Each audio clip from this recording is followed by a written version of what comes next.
ایک بادشاہ تھا، وہ مرنا نہیں چاہتا تھا، اس کی خواہش تھی کہ قیامت تک وہ زندہ ہی رہے۔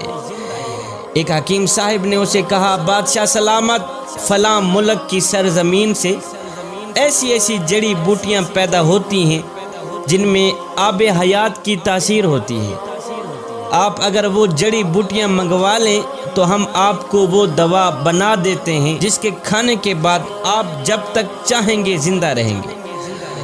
بادشاہ نے فوراً ہی اپنے وزراء میں سے 5 وزیروں کو دوسرے ملک میں بھیجنے کا حکم جاری کر دیا کہ جاؤ دوسرے ملک کے جو بڑے راجا ہیں ان کو میرا سلام دو اور کہو کہ مجھے فلاں فلاں بوٹی کی اشد ضرورت ہے، سنا ہے وہ بوٹی آپ کے ملک میں پائی جاتی ہے، لہٰذا مجھے ان بوٹیوں کی اشد ضرورت ہے، اس لیے کہ میں مرنا نہیں چاہتا۔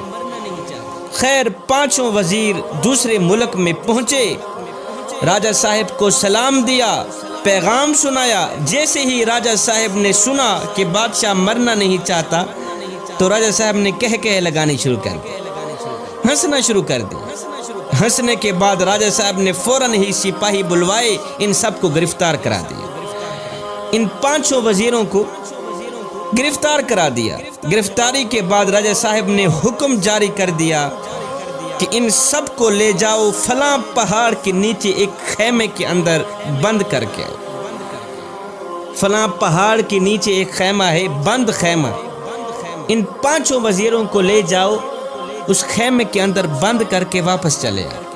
اور ہاں، ساتھ میں ان 5 وزیروں کو یہ بھی کہہ دینا کہ جب تک یہ پہاڑ 2 ٹکڑے نہیں ہوتا تم آزاد نہیں ہو۔ جس پہاڑ کے نیچے تم پڑے ہو، جب تک یہ پہاڑ 2 ٹکڑے نہیں ہوتا تم آزاد نہیں ہوتے۔ سپاہی ان 5 وزیروں کو لے گئے، پہاڑ کے نیچے خیمے کے اندر بند کر کے واپس چلے آئے۔ اب ان 5 وزیروں کو چاروں طرف موت کے آثار نظر آنے لگے، کھانے پینے کو کچھ نہیں تھا۔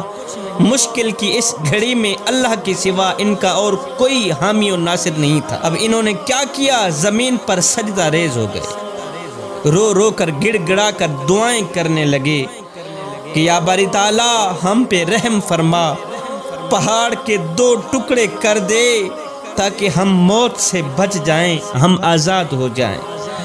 اللہ اکبر۔ سارا دن ساری رات روتے ہی رہے۔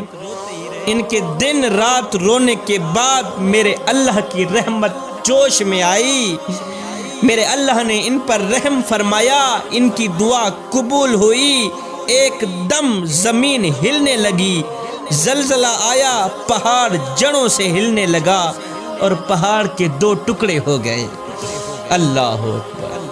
زلزلہ آیا، پہاڑ کے 2 ٹکڑے ہو گئے، ان کی دعا قبول ہو گئی۔ اب راجہ صاحب نے آرڈر دیا کہ ہماری شرط پوری ہو گئی ہے، پہاڑ کے 2 ٹکڑے ہم چاہتے تھے ہو گئے ہیں، اب جاؤ ان 5 وزیروں کو میرے پاس لے آؤ۔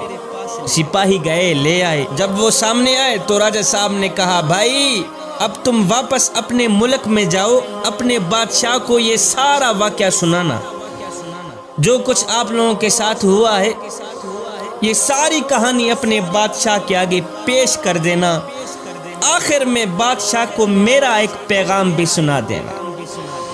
جی راجہ صاحب، کون سا پیغام ہے؟